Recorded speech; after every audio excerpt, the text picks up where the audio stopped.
안녕하세요. 그래서 라티비움은 이게 무슨 뜻이냐 하면은 영어의 세 단어를 합친 겁니다. 라이브러리, 도서관, 그 다음에 아카이브에서 도서관의 라이브러리와 아카이브는 기록 보관소, 기록관이라는 뜻을 가지고 있습니다. 그리고 뮤지엄, 박물관. 그래서 라티비움은 라이브러리, 아카이브, 뮤지엄 이 세 단어를 합쳐서 라티비움이니까 결국은 시인들의 자료를 모아서 보존하면서 또 도서관이니까 볼 수 있게 하고, 그리고 필요한 자료는 시인에게 기증을 받거나 이렇게 해서 보관하는 이 역할을 하는 곳이 라티비움입니다. 그렇게 이제 시인협회와 MOU를 체결하고 2019년 10월에 문을 열게 했습니다. 그때 그 당시에 이제 김상진 관장님께서 시인의 선정이나 이쪽을 할 운영위원이 필요하겠다. 그래서 대구에서 지금 현재 가장 전국 시간에서知名도가 높은 송작 장옥관 엄원태 시인을 운영위원으로 모시고 저까지 4명이 하고 송작 시인이 운영위원장을 맡고 제가 이제 실무를 담당하고 이렇게 해서 시작을 했습니다.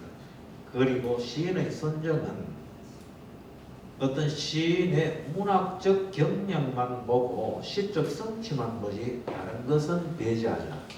시인 개인의 정치적 성향도 상관없다.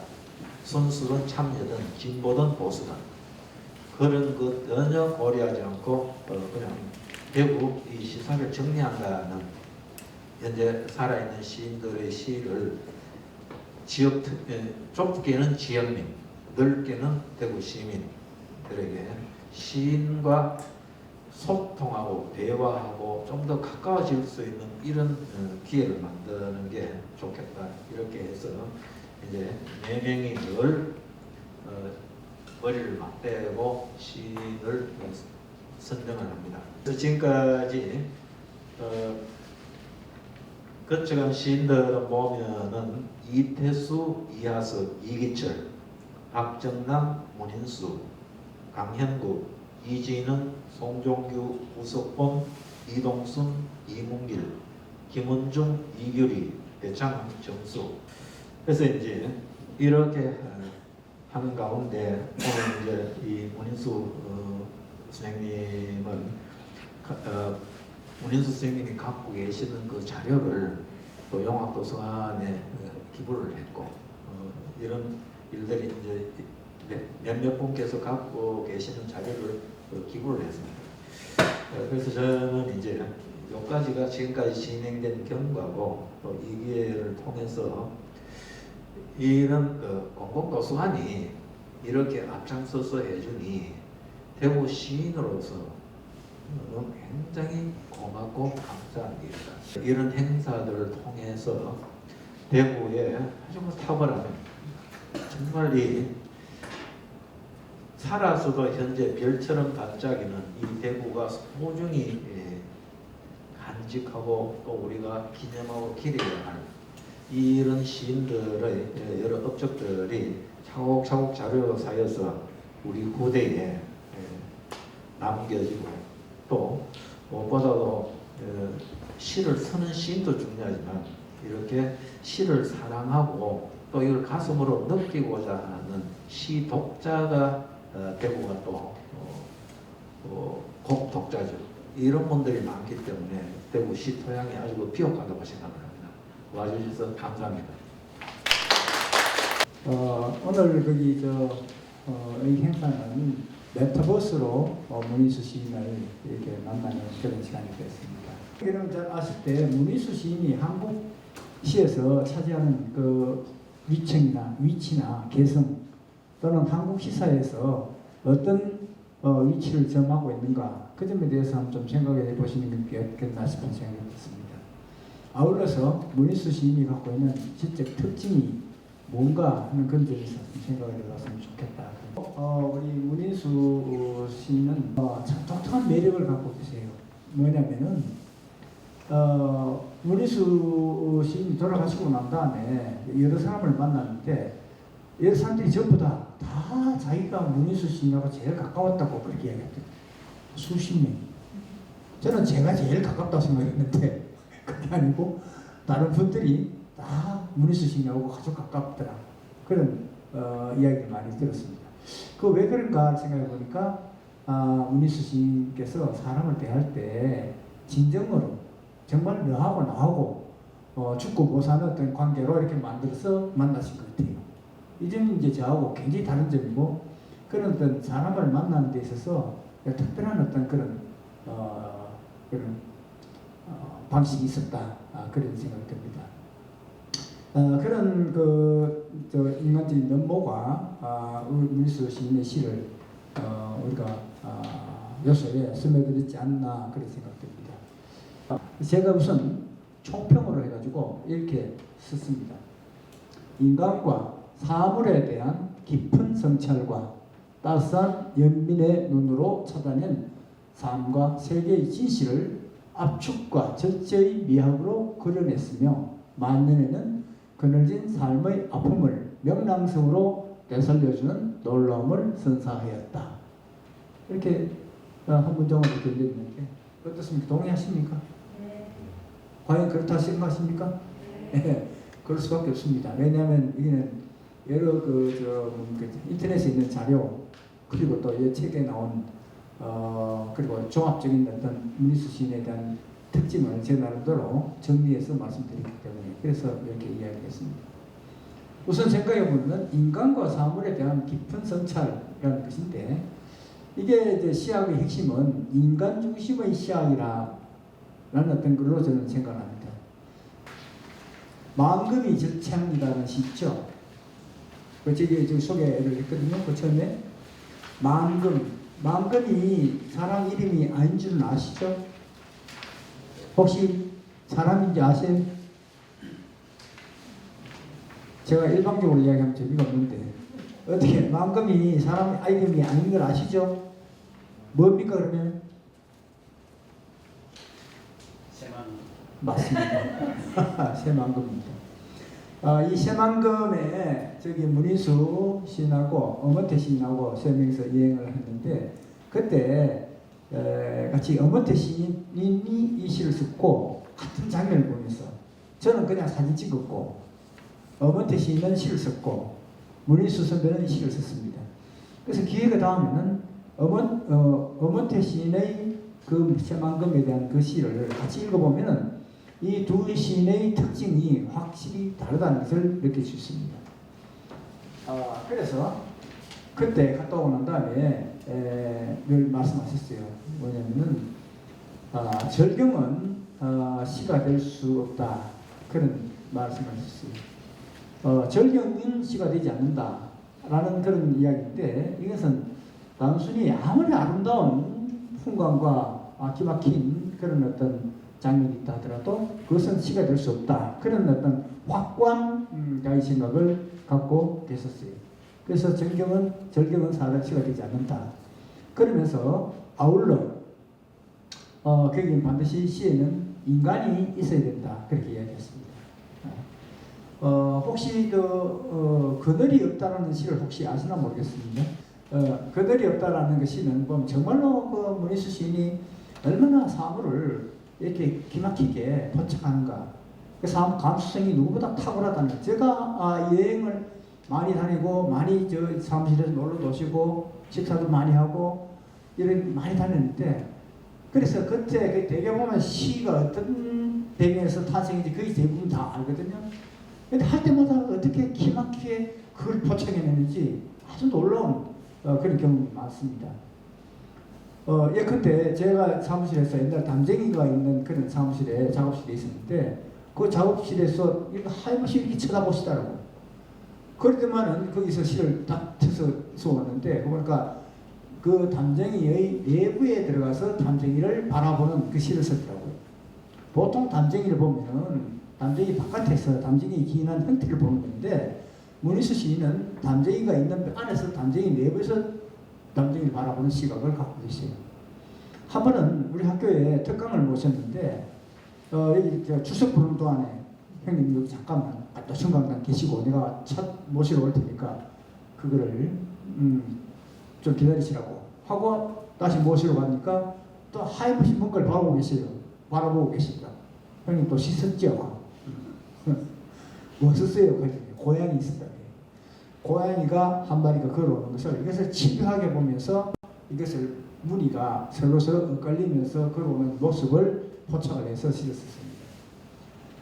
그러면서 저기서 깊은 성찰이라는 것이 이것은 제가 학생들한테 문창과 학생들한테 늘 하는 이야기가 그것입니다. 사물을 보는 관찰하는 법을 배워야 되는데 그것은 사물이 먼저 자기 비밀을 이야기해 주실 수 있도록 기다려야 된다. 그 이야기를 합니다. 이 이야기가 문인수 시인께서 하신 말씀이에요. 사물이 지 스스로가 지 비밀을 털어놓을 때까지 기다려야 된다. 왜냐하면 적어도 최소한 15초 정도는 그 사물하고 계속 집요하게 쳐다봐야 된다. 그렇게 이야기했어요. 실제로 보신 사람들은 그 15초를 못 견딥니다. 딴 생각이 들어오고 또 막 그냥 관심이 옆으로 흩어지니까 15분 동안 계속 그것을 볼 수 있는 사람이 그렇게 많지 않습니다.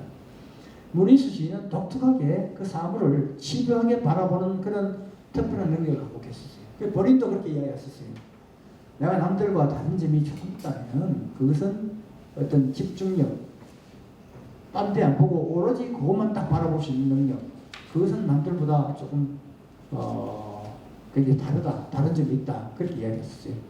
그러다 보니까 그것을 아주 독특하게 그 사물을 들어볼 수 있는 그런 능력을 가졌던 분이라고 생각됩니다. 그렇기 때문에 깊은 성찰을 보여줬다. 이렇게 생각됩니다. 아까 그늘이 없다라는 시를 말씀드렸는데 이런 거죠. 우리가 그 그늘의 내용이 이런 겁니다. 그 대낮에 회광등이 켜진 대낮 장소에 또 다른 불을 딱 켜게 되면은 여기서 회광등에서 탁상 위에 탁자 위에 있는 그 뭐 스탠드를 켜게 되면은 또 그 부분만 되게 밝아지죠. 그거를 암흑이 휘발된다고 얘기해요. 암흑이 어둠이 더 밝아지니까 어둠이 거기서 한꺼번에 벗겨진다는 얘기죠. 그걸 한자말로 이야기합니다. 그래서 우리가 장면이 있으면 이 불을 켜면은 하나씩 더 밝을 때마다 어둠은 한 개씩 벗겨지잖아요. 그렇기 때문에 그 어둠의 휘발되는, 그래서 암흑이 휘발되는 그 장면을 포착해요. 기가 막힙니다. 그러니까 우리는 흔히 이 불이 켜진 데다가 다른 불을 켜주면 더 밝아지는 건 그냥 느껴지지만은 문인수 시인은 그것을 암흑이 한꺼풀씩 더 벗겨진다고 이야기를 하고 있습니다. 놀라운 발견이죠.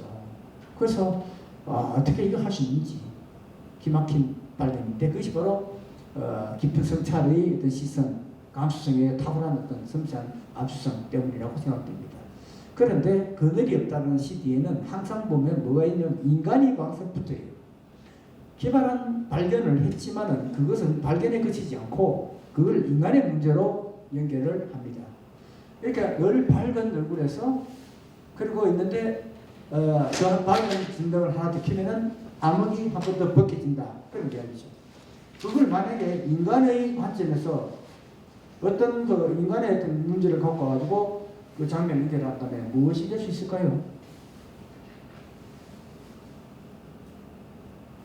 문인수 시인은 그걸 보고 저보고 이야기했어요. 자네 보고 내가 씻을 때 이 그늘을 그 무슨 이야기시냐고 하니까 그런데 그 시의 내용은 보면은 저희가 아니고 거기에 형수님 이야기를 하고 있어요. 그늘이 없다는 것은. 그런데 그것은 처음에 차관을 저한테서 받았대요. 왜냐하면 문인수 시인께서 썼던 그 장음송이라는 시가 있습니다. 송작, 장옥관, 엄문태 이 세 사람은 장음송인데 이 세 사람이 되게 보면 좀 번듯해 보여요. 한 사람은 의사고 둘 다 학교에 선생이고 그리고 뭐 크게 남부럽지 않은 그런 삶을 산다고 생각하는데 그런데 이 세 사람한테는 얼굴에 그늘이 있다. 그걸 포착을 했어요.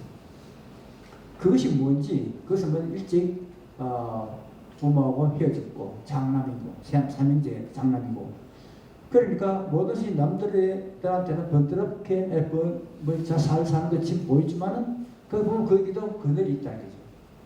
누구든 간에 그 삶에 보면은 항상 그늘이 있을 수밖에 없는 것인데 그것이 바로 이 밝은 데서 전등을 하나 더 켜서 암흑이 벗겨지는 그래서 어떤 밝은 삶에도 그 그늘이 있다는 것을 발견하셨어요. 그걸 가지고 연결했는데 그것이 뭐냐면은 안에 그 어둠이 한꺼풀 벗겨지는 것을 평생 힘들게 살아왔던 고마운 아내한테 와서 그냥 옆에서 사랑해 라고 한마디 했을 때 갑자기 얼굴이 확 붉혀지는 그 장면으로 연결해서 사시더라고요.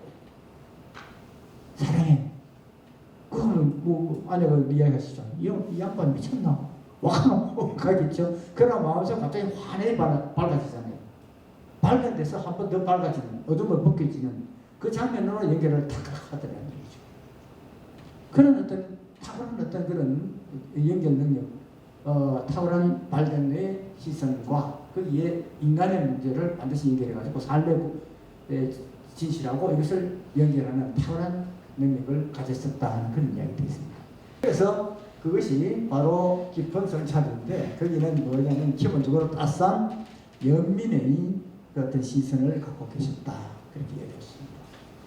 따스한 연민의 시선은 어디서 오느냐? 물론 인간이 갖고 있는 가장 4가지 성정 중에서 가장 귀한 성정이 처근지심이죠. 사람이 사람답게 만드는 4가지 그 중에서 제일 중요한 것이 처근지심인데 이 처근지심에 대한 시선을 누구보다도 더 깊이 갖고 계시더라고요.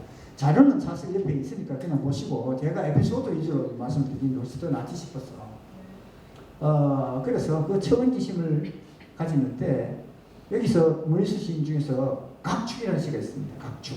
팔려가는 염소를 보면서 쓴 시가 있는데 저는 그때 정말 탁월한 시라고 생각합니다. 그런데 우리가 알고 있는 우리 대구에 있는 어떤 시인이 어떤 별이라는 시가 있어요. 우리 가까이 있는 어떤 친구의 시인데 이 두 개를 다 비교해 보면은 무리수 시인의 시가 얼마나 더 겹이 풍부한지 바로 드러납니다.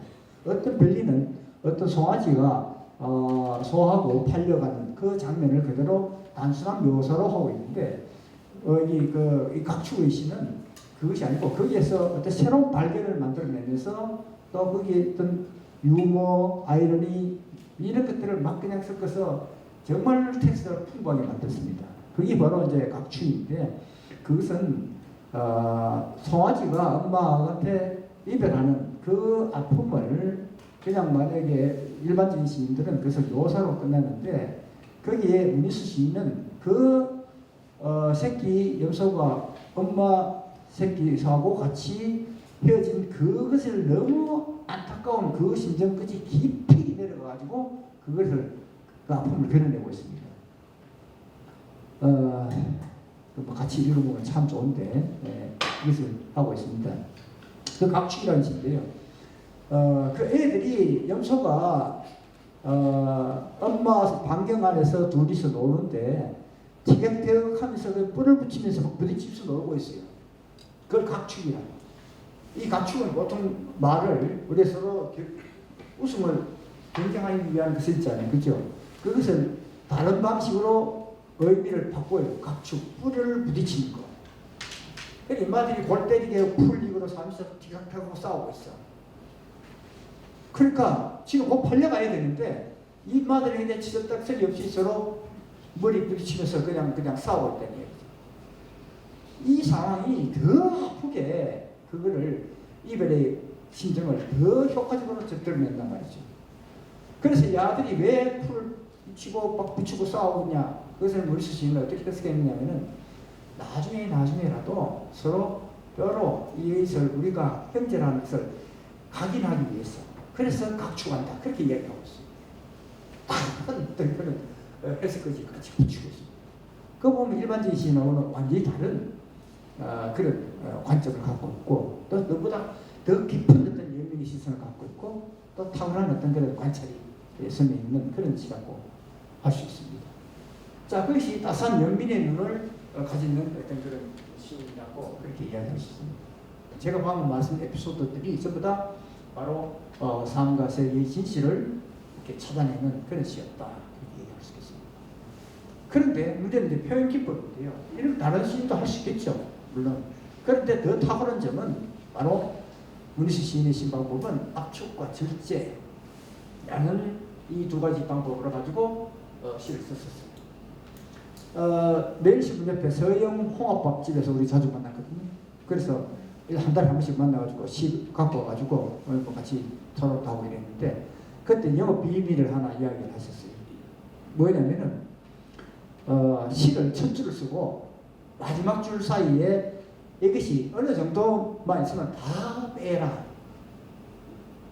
첫 줄 중에서 마지막 행 중에서 대충 의미든 느낌이든 그리고 무슨 정서든 그것이 어느 정도만 연결됐으면 최대한 빼서 다 빼라. 그게 영업 비밀이라는 거죠. 무조건 절제, 그리고 압축. 그래서 시에서 말을 줄이면 줄수록 의미는 확장되죠. 시인이 제가 말 다 해버리면 독자들은 그럼 뭘 합니까? 시에는 독자들에 의해서 탄생되는 거 아니겠습니까? 그러니까 말을 적게 하면 적게 할수록 시는 의미는 굉장히 풍부해진다는 거죠. 왜냐하면 독자들이 100명 있으면 100명마다 시가 내용들이 다 달라지니까. 그래서 시는 절대로 절제 그리고 압축이 필요하다 그런 이야기를 하셨고 이게 어떤 효과를 주냐면 문희수 시인이 다른 시인들과 다른 점이 뭐냐면 굉장히 탄력이 있습니다. 탄성이 있습니다. 그래서 거기에 제가 그 황동규 시인께서 쓰신 내용으로 되어 있습니다. 문희수 시는 무조건 꿈틀꿈틀거린다 그래요. 실제로 읽어보시면 알겠지만 문희수 시인들을 꿈틀꿈틀거려요. 이걸 탁월하게 황동규 시인이 그것을 포착을 했다고. 문희수 시인들은 꿈틀꿈틀거린다. 무슨 말씀인지 감이 오십니까? 시를 좀 아신 분들은 문희수 시인이 과연 꿈틀꿈틀거린다는 것을 느끼실 겁니다. 그러니까 왜 꿈틀꿈틀거리는가? 그 점에 대해서 제가 한번 말씀을 드릴까요? 자, 그러면은 그것이 왜 또 이따 이야기합니다. 그거는 창작 방법에 대한 얘기니까. 왜 꿈틀꿈틀거리냐? 굉장히 꿈틀거린다는 거. 그 다음에 그것은 문희수 시인만의 독특한 어떤 그런 방법인데, 그래서 압축과 절제이면서 또한 이미지의 방법이 딴 거하고 다른 분들하고 달라요. 이게 바로 한국 시사에서 문희수 시인이 가지게 독특한 어떤 장소라고 그렇게 할 수 있겠습니다. 자, 그리고 일단 많이 이야기하고요. 그리고 그늘진 삶의 아픔을 명랑성으로 되돌려준다는 거예요. 굿모닝 같은 시 있지 않습니까? 이 시를 보면 문희수 시인은 굉장히 농담을 너무너무 좋아하셨어요. 계속 농담하고 담하기 비슷하게 계속 그냥 이야기 농담하고 그러는데 누가 어떤 말을 하면은 그것을 다 계속 되씹어요. 그 의미에 대해서 두 번 씹으면서 그래서 계속 웃음으로 만들어가면서 그렇게 하는데 그래서 탁월한 언어에 대한 어떤 집착, 감각 이런 게 굉장히 많았습니다. 그런데 그것을 전부 농담으로 명랑 그렇게 해학으로 그것을 바꾸면서 시를 아주 밝게 만들었습니다. 그렇지만 거기는 항상 그늘이 있는데 그 그늘을 명랑성으로 바꾸고 있습니다. 그것이 바로 마지막 시집에 만년에 보이고 있는 그런 어떤 웃음을 머금고 있으면서 그러나 거기에 진한 아픔이 페이소스가 느껴지는 그런 시를 쓰셨다. 이것이 이제 제가 생각할 때 문희수 시인의 총평이다 이렇게 말씀드릴 수 있겠습니다. 자, 그리고 여기서 제가 하나 더 표현한 것이 여기에 이제 그 시원 회기와 회상시 회기.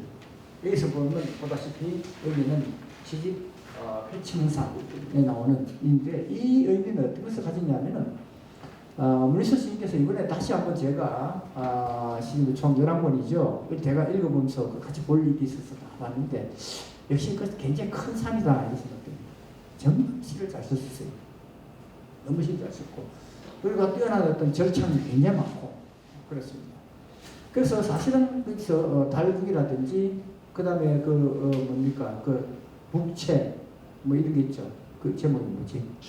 채와 북 그런 시도 아주 그냥 김달지 문화상을 받았던 작품인데 그 작품보다도 오히려 아주 소소한 그랬던 그림들이 있어 거기서 절창이 더 많더라 그런 얘기죠.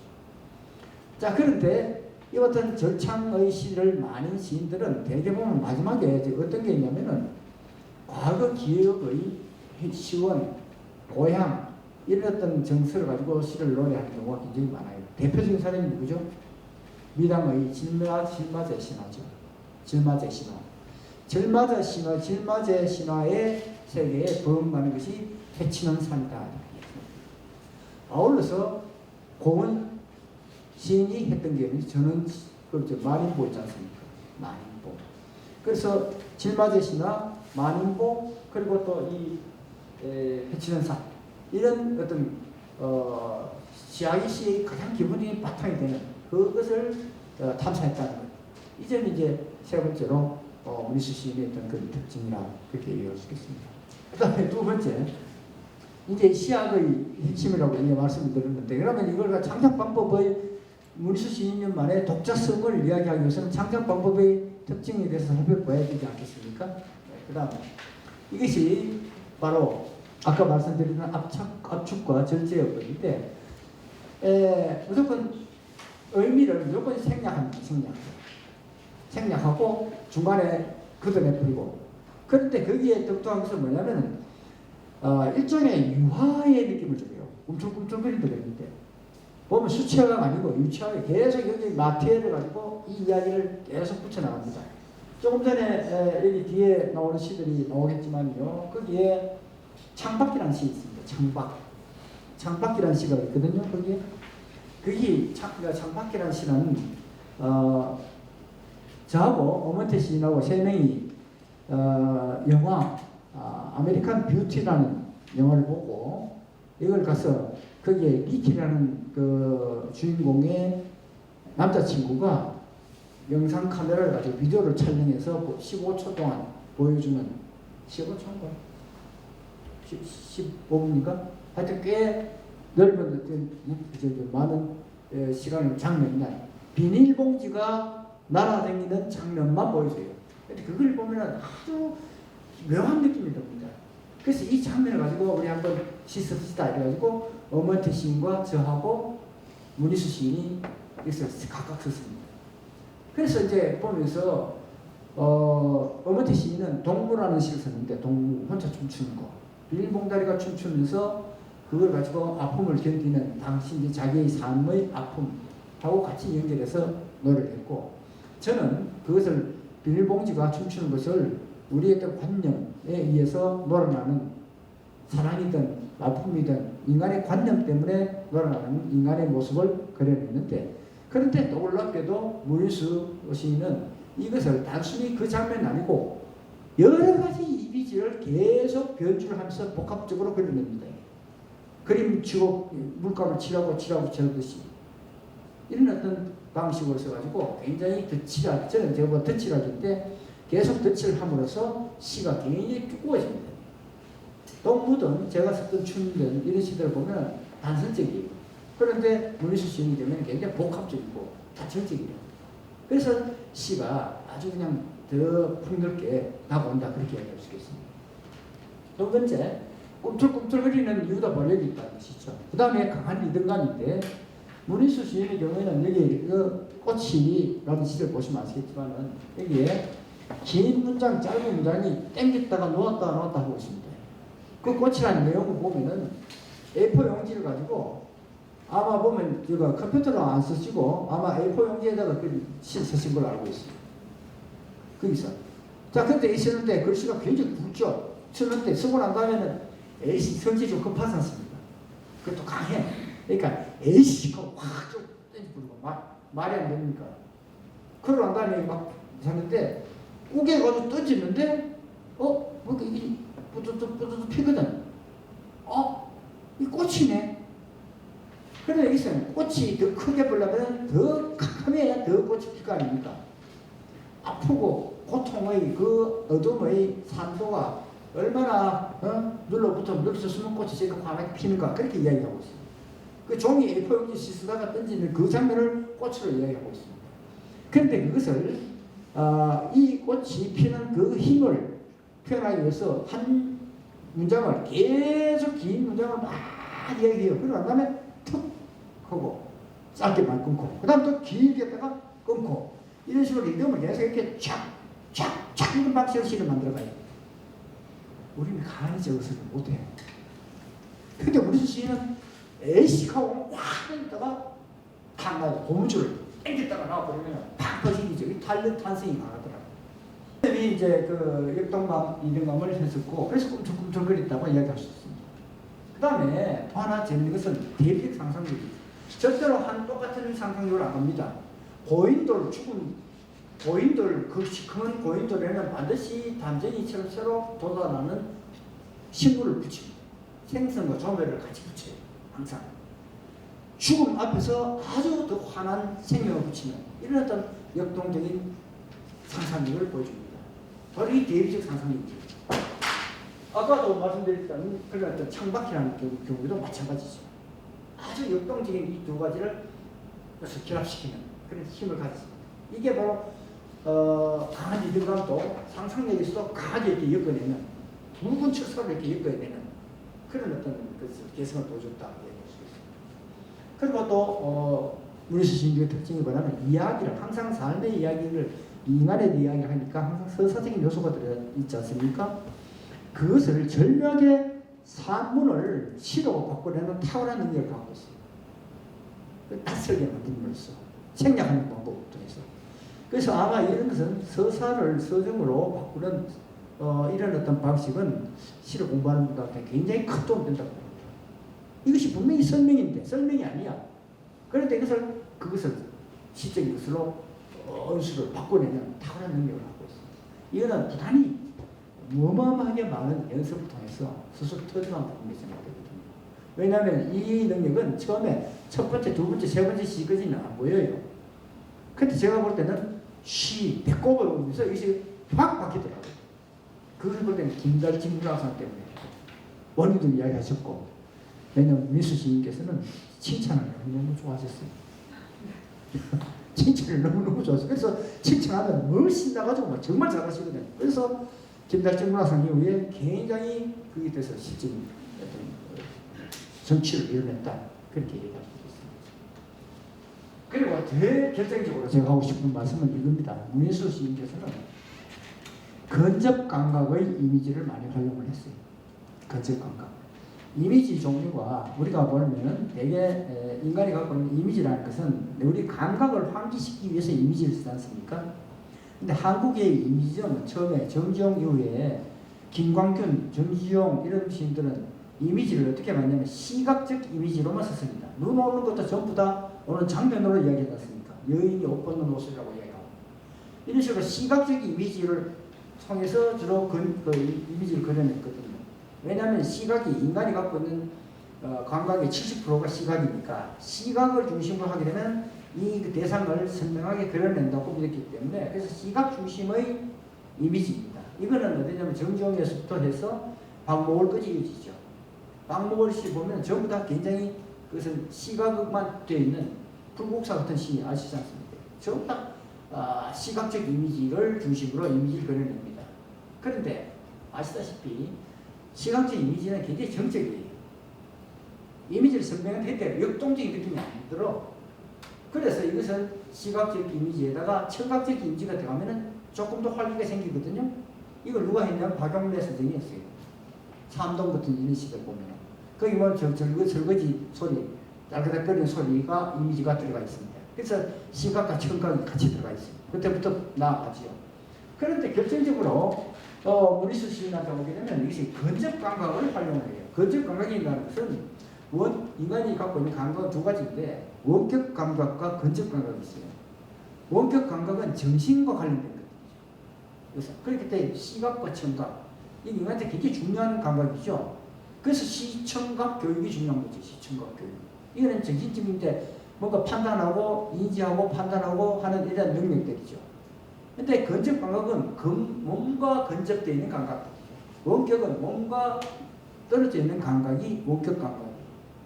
이 원격 감각이 우리 시편이 중요한 어떤 것이었는데 근접 감각으로 오게 되면은 이것은 미각, 후각, 촉각, 특히 촉각 이것을 활용하게 되면 시들이 굉장히 깊이 와닿았습니다.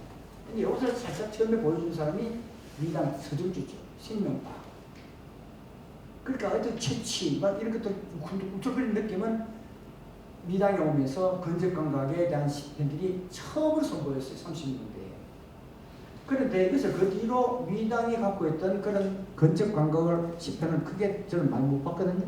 그런데 문인수 시인은 이 건적 감각을 굉장히 적극적으로 활용합니다. 여기에 망금이 저창이라든지 뭐 이런 것들 살구 목탁 소리를 목탁을 살구나무로 나는데 여기에 목탁에 있는 것을 살구 맛이 난다 그래요. 목탁 소리를 가지고 새벽을 이게 전부 다 미각이잖아요. 그걸 가지고 이거 소리로 듣지 그걸 살구 맛이라고 어떻게 이야기합니까? 이처럼 미각과 후각과 촉각에 대한 감각을 적극적으로 했습니다. 그렇기 때문에 시가 굉장히 둥둥 느낌을 갖게 되는 것이죠. 그래서 이와 같은 건적 감각이 문인수 시인이 갖고 있는 특징이고 이렇게 되다 보니까 뭐냐면 정서적 환기력이 뛰어나고 그렇기 때문에 시를 움틀거리는 시를 발명할 수 있었다. 그렇게 생각합니다. 그런 점에서 한국 시사에서 독보적인 그런 자리님을 할 수 있고 그래 그것은 기질적으로 문인수 시인만이 갖고 있는 독특한 어떤 그런 기질이고 그 기질에다가 못한 것이 문인수 시인께서는 아시다시피 굉장히 그냥 일반적인 어떤 그런 직장생활 하신 분이 아니고 정말 누구보다도 밑바닥의 삶과 같이 뒹굴었던 분이죠. 그렇기 때문에 그 삶의 애환을 누구보다 잘 알았던 것이고 그것에 대해서 누구보다 더 힘들게 소외된 어떤 그런 삶에 대한 시선을 가졌기 때문에 그런 것을 확보해야 되지 않았겠나 그런 생각이 듭니다. 그러면서 문인수 시인은 다시 우리가 만나보기 힘든 그런 시인이 아니겠나 그런 거죠. 그래서 이게 제가 올린 자료 중에서 오면서 이렇게 됩니다. 마지막으로 왕성한 창작력이고 이렇게 시로는 뒤에 참고로 붙였습니다만 아주 정말로 열심히 정말 열심히 시를 썼어요. 시내에서 약속을 해서 밥 먹자고 전화를 하는데 갑자기 안 나타나요. 전화해서 그거 왜 안 나왔습니까? 그거라. 신발 신고 나오는데 갑자기 시가 찾아왔어. 그 바로 들어가가 엎드려가지고 시 쓰고 앉아있어. 못 말려요. 시가 오면 무조건 가야 돼. 우리가 모임에 있으면 모임에 구석에 앉아 그냥 항상 이렇게 뒤에 있어 앉아서 계속 보고 있어요. 시 쓰지요. 하여간 이 시에 대해서는 누구보다도 다 정말로 모든 것을 바쳤던 그런 분이었다. 그런 생각이 듭니다. 그리고 제가 2003년도에 보면 열린 시학에 문인수 시인께서 직접 썼던 여기 시론이었습니다. 그렇게 시 쓰는 것의 즐거움을 누구보다 알았던 분이다. 그래서 첫 줄을 쓰고 온다. 빈 백지에 첫 줄 쓸 때 그 설레임. 그리고 두 번째 줄에 쓸 때 다음 두 번째 갔을 때 그 즐거움. 그리고 마지막에 하고 난 다음에 어떤 그 기쁨, 보람 이런 것을 누구보다도 즐겼던 분이 문인수 시인이었다. 이렇게 얘기할 수 있겠습니다. 우리가 오늘날 효용 모든 쓸모있는 그런 가치에만 매몰되어 있는데 문인수 시인은 정말로 쓸데없는 무용의 가치에 대해서 높이 의미를 두었고 그래서 무용의 가치에 매달려 난공을 세우는 시인들은 바보라고 그렇게 얘기하는데 그런데 그 바보들은 시를 쓰는 동안에 깨끗해진다는 것. 우리가 그 비루하고 비천한 삶 속에서 그것에서 아름다움을 발견하고 숭고한 것을 발견하는 눈. 그 순간 우리도 같이 숭고해지는 그것이 시인이다. 이런 이야기를 하고 계십니다. 그래서 좋은 시 한 편을 위해서 평생을 살았던 인물이 문인수 시인이었다. 그렇게 이야기할 수 있겠다. 마지막으로 여기 그 시편에 보면은 한국 시 광처의 조도를 한껏 더 높였던 시인이다. 라는 얘기인데 이건 제 거 아닙니다. 지금도 밝혀야 되는데 이상훈이라는 한국경제신문 논설을 했던 분인데 문인수 시인께서 돌아가시고 난 다음에 자기가 썼던 기사입니다.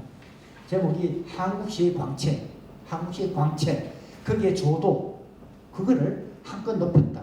그래서 문인수 시인이 돌아가신 것은 한국시의 광채가 한 단계 내려앉았다. 그렇게 이야기를 평가를 했습니다. 그런 점에서 문인수 시인은 단순히 지역은 물론 한국 시사에서 그냥 각별한 위치를 차지하고 있다 할 수 있겠고, 앞으로 아마 대학원 논문들에서 통해서 학문의 그 후배들에 의해서 더 깊은 탐색이 이루어지지 않겠나 싶고, 저는 그냥 주마관상적으로 민수시인에 대한 일반적인 이야기를 여러분께 말씀을 드렸습니다. 예, 장황한 이야기 들으셔서 고맙습니다. H 데이터베이스에서 이번에 용학도서관에 있는 이제 시 아키비움을 메타버스에 옮겨놨어요.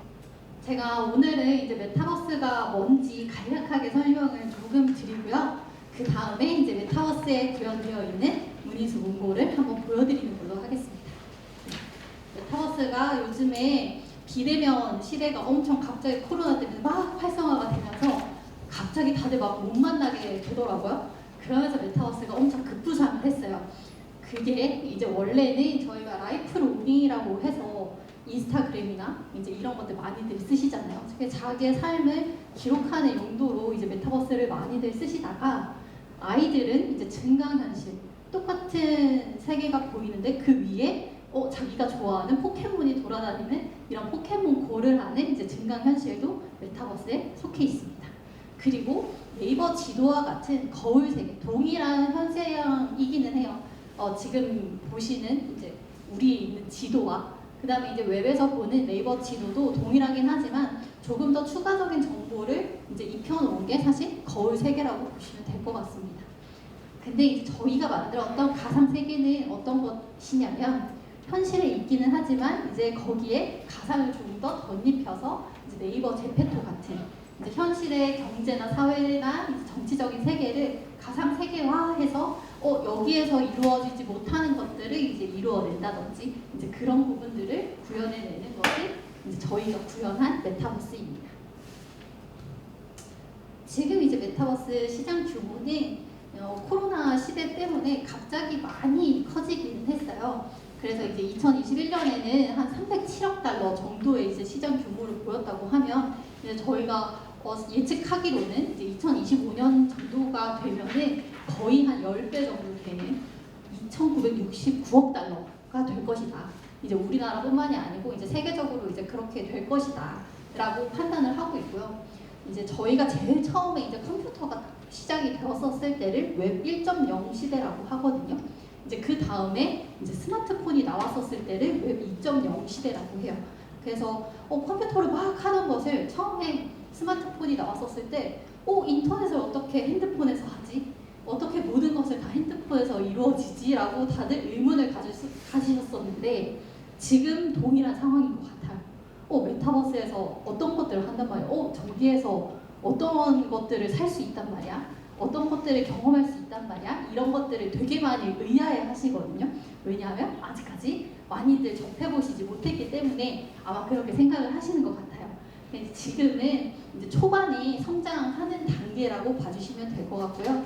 그 중에서 이제 저희도 이제 뭐 도서관도 만들고 이제 문의수 문고도 옮겨놓고 이제 이런 것들을 이제 하면서 사용자들이랑 좀 더 다가가는 작업들을 이제 시작하고 있는 단계라고 봐주시면 될 것 같습니다.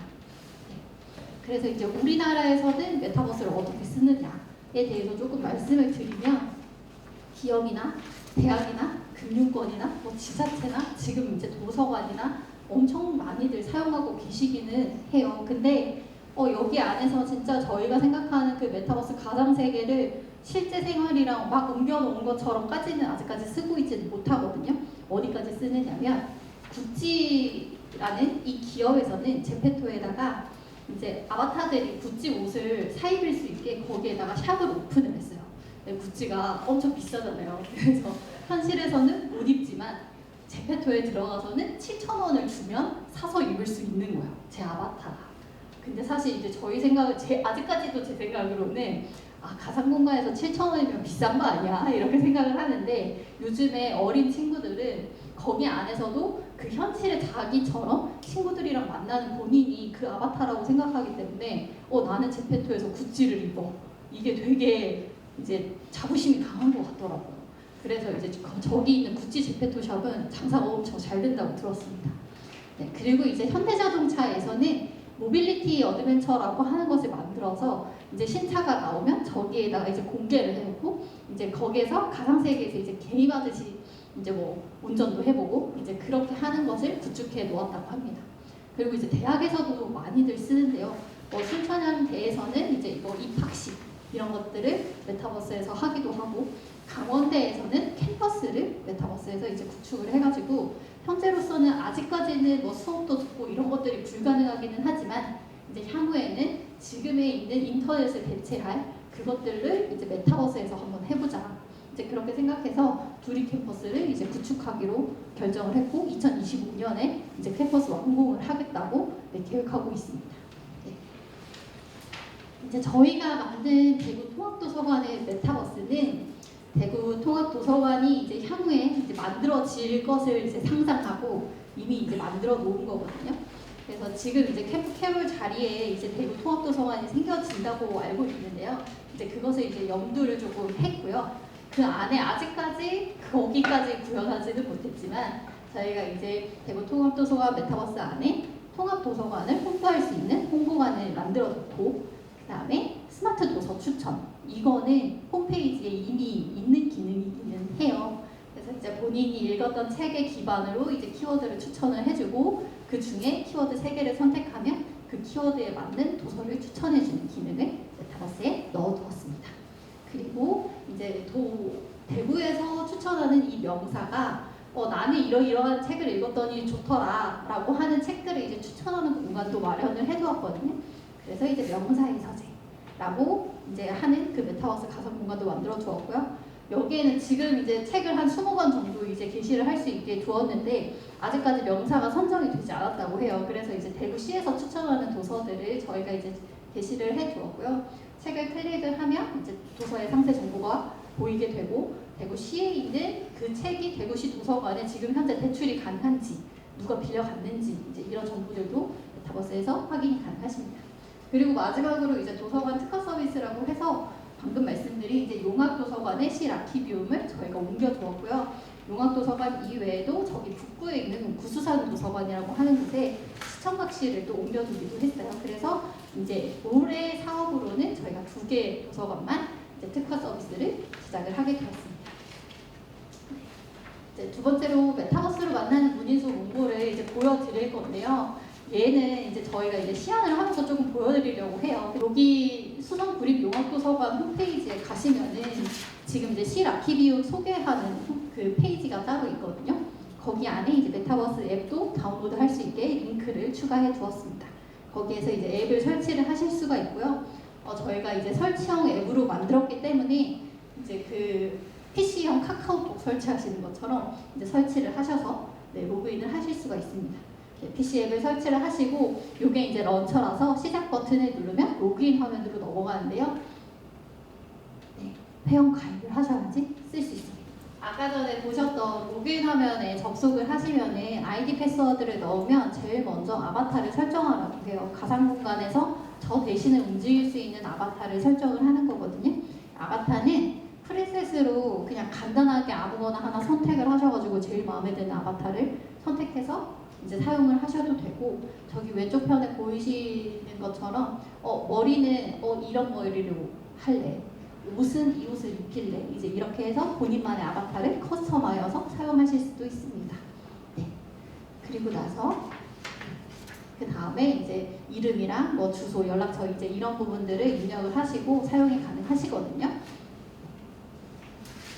네. 메인에 저희가 메타버스 도서관이라고 대구광역시 통합도서관 메타버스를 만들어 두었습니다. 여기에서 행사장 입장을 클릭을 하시면 가상 공간으로 접속을 하고요. 저희가 이제 가상의 공간이 도서관이다라는 느낌을 주려고 일부러 이제 우주 공간에서 책 속으로 들어가는 인트로를 만들어 두었어요. 그래서 이제 여기 책 속으로 아바타가 들어가고 나면 그 다음에 도서관 로비가 보이게 됩니다. 도서관 로비에는 이제 아바타가 움직일 수 있어야 해서 이제 이 부분은 어떻게 움직이냐, 마우스로 움직이거든요. 아바타가 돌아다니는데 바닥을 어느 한 곳을 클릭하면 그 클릭한 곳까지 아바타가 뛰어가요. 근데 걸어가게 하고 싶다라고 하면 저기 오른쪽에 달리기 모양이 보이시죠? 저걸 클릭하면 천천히 걷기도 하고, 그 다음에 저걸 또 다시 클릭해 놓으면 빨리 뛰어가기도 합니다.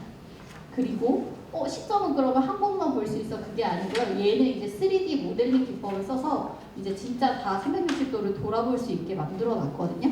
그래서 마우스 오른쪽 버튼을 클릭을 꾹 해놓으시고 얘를 화면에 막 전환을 하면 얘가 뱅글뱅글 돌아요. 그래서 이쪽도 볼 수 있고 이쪽도 볼 수 있게 만들어 두었습니다. 네, 그래서 아바타 조작을 마우스로 처리가 가능하게 만들어 두었습니다. 네, 그리고 가상 공간에 같이 있는 분들은 이제 채팅 기능을 통해서 이제 서로 대화하실 수가 있거든요. 그래서 좌측편에도 이제 채팅 목록이 나오고, 그 다음에 말한 사람들 머리 위에 말풍선으로 어떤 말을 했는지도 노출이 됩니다. 그리고 아바타가 뛰어다니고 걸어다니기만 하는 것은 아니고요. 다양한 감정 표현을 하거든요. 그래서 마지막에 있는 저 음악 표시를 누르면 아바타가 춤도 춰요. 근데 이제 저희가 춤을 한 5개를 아바타한테 입혀놨거든요. 그래서 이렇게 누르면 어떤 아바타한테 막 뛰어가가지고 춤추면 반대편 아바타가 신기해서 본인도 같이 막 춤을 춰주더라고요. 그게 이제 저희 회사에서 개발을 해서 저희끼리 있어도 사실 좀 그런데 다른 분들이 로그인을 하셔가지고 막 뛰어가서 춤추면 그분들도 신기해서 자기들도 눌러주시더라고요. 네, 그렇게 이제 가상 공간에서 다른 아바타들과 다른 사용자들과 소통을 하실 수가 있습니다. 그리고 이제 말풍선 보이는 게 너무 많아서 너무 지저분해 보여, 안 보이고 싶어 하면 이제 설정 버튼에서 말풍선도 가릴 수 있고 본인 이름도 가릴 수 있고 상대방 이름도 가리게 표현을 할 수가 있습니다. 네. 그리고 가상 공간에서 떠나고 싶다라고 하면 오른쪽 나가기 버튼을 클릭하면 이 앱이 이제 닫혀지게 되거든요. 네, 그렇게 사용하시면 되고, 네, 저희가 꾸며준 이제 문인수 시인님의 라키비움, 네, 시 라키비움을 한번 둘러보실 텐데요. 네, 이 가상 공간에서 왼쪽 위에 보면 지도 모양이 있어요. 저기에는 저희가 구축해놓은 아까 소개드렸던 다양한 공간들이 있는데, 저기 중에서 용암도서관 시 라키비움 문인수 문고를 클릭을 하시면 그 문고로 이동을 합니다. 네. 여기가 시 라키비움 모습이에요. 가상 공간에 있는 시 라키비움인데, 여기 계신 분들은 모두 다 아시겠지만 실제 시 라키비움이 저렇게 딱 생겼어요. 저희가 이제 동일하게 구현을 했고요. 뒤에 있는 책장에 있는 꽂혀있는 책들도 저희가 그대로 사진을 찍어다가 똑같이 구현을 해 두었습니다. 아바타가 여기에서 돌아다닐 수 있고요. 네. 키오스크 가까이 가면 진짜 용암도서관에 있는 키오스크를 그대로 메타버스에서도 사용하실 수가 있고, 메타버스에 접속하셔가지고 기존에 사용하시던 아이디 패스워드로 여기에 있는 열람실 예약도 같이 가능하세요. 문인수 문고에 입장을 하게 되시면 이제 아까 전에 소개해 주신 것처럼 이제 문인수 시인님이 11권의 시집 그리고 한 편의 동시집 이제 그렇게 이제 출간을 하셨다고 말씀을 주셨는데, 저희가 이제 그것들을 다 구현을 해두었거든요. 그리고 이제 생전에 쓰셨던 이제 그 소장품들, 저희가 그 유족분들의 협의를 이제 도서관에서 다 잘 해주셔가지고 이것들을 다 수집을 했어요. 그래서 실질적으로 3D 모델링을 이제 다 했고요. 그게 가상 공간에서 열람이 가능하십니다. 그래서 이제 마우스로 아까 전에 아바타 이동했던 것처럼 마우스로 클릭해서 이렇게 좌우로 롤링 해가지고 앞면도 볼 수 있고 뒷면도 볼 수 있게 구현을 해두었고요. 미담문학상 상패도 보실 수 있고, 살아생전에 이제 호두를 많이 이제 들고 다니셨다고 해요. 이제 그런 것들도 여기 이제 구현을 해 주었거든요. 그래서 이제 시인의 소장품도 확인이 가능하시고 확대해서도 보실 수가 있고, 네, 그렇게 해두었습니다. 그리고 이제 가지고 계신 이제 자료들이 굉장히 많았는데, 얼마 전에 이제 그 대부문학관에서 이제 한번 전시를 하셨다고 들었어요. 이제 거기에서 이제 전시하셨던 그 내용들을 이제 저희가 또 다 잘 받아다가 이제 여기에다가 구현을 해 두었거든요. 그래서 이제 문인수 시인님의 시인 일대기, 그래서 이제 글만 있는 건 아니고 이제 사진까지 다 잘 받아다가 그때의 이제 그 전시관에 이제 전시를 해두셨던 이제 그거랑 동일하게 저희가 내용을 여기에다가 옮겨두었습니다. 네, 그래서 그때 못 보셨던 분들은 메타버스에서 확인이 가능하세요. 그리고 방금 말씀드렸던 이제 문인수 시인님의 시집과 동시집이 이제 여기에 이렇게 디스플레이가 되어 있고요. 얘는 이북으로 제작을 해가지고 여기에서 저 돋보기 버튼을 클릭을 하면 이북이 펼쳐지거든요. 그래서 이북은 사실 저작권의 문제를 이제 또 유족분들이 이제 이제 출판사 잘 협의를 해주셔가지고 전체를 다 이북화 시키지는 못했지만 3분의 1까지는 이제 저희가 이북으로 제작을 해서 메타버스 공간에서도 이제 시집을 열람하실 수 있게 만들어 두었습니다. 그래서 이제 그 시집을 클릭을 하게 되시면 그 시집의 간략한 정보들 확인이 가능하시고 밑에 이북 보기를 클릭하면 문인수 시인님의 진짜 시집을 이제 메타버스 공간에서 확인하실 수가 있도록 구현을 해두었습니다. 네. 그래서 뭐 좌우 롤링 버튼 클릭하면은 페이지가 이동이 되고요. 오른쪽에 크게 보기 하면은 이북이 조금 작게 보일 수도 있어요. 그래서 이제 크게 보기 하면 PC에서 글씨도 크게 보실 수가 있습니다. 네, 저렇게 메모장 아이콘을 클릭하거나 아니면 북마크로 이제 내가 좋아하는 페이지를 마킹을 해 주실 수도 있도록 구현을 해 주었습니다. 네, 이제 저희도 이제 메타버스 문고를 만들어 놓았으니까 오늘 이제 강연을 들은 것도 있고 저도 들어가서 이제 시집도 한 번 더 다시 보고 일대기도 다시 한번 보면서 오늘 이제 교수님께서 말씀해 주신 것과 얼마나 일치하는지 다시 한번 볼 수 있을 것 같습니다. 여기서 마치겠습니다.